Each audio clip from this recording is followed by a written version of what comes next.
It's exactly a week since the nationwide lockdown policy was introduced, so how do we judge if it's working?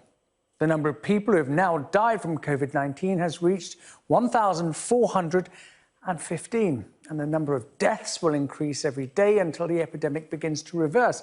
So it's best to look at the growth rate, how many days it's taking for total deaths to double. In the early days, it was doubling every 2 days.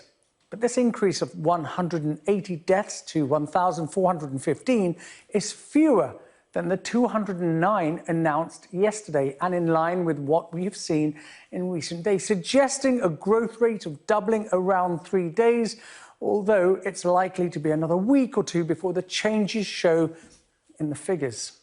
Today, the Chief Scientific Advisor, Sir Patrick Vallance, presented new information showing the impact of the lockdown.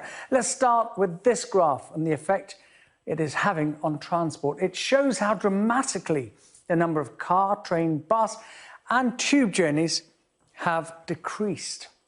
He also said the fact that hospital admissions appear to be stabilising is encouraging.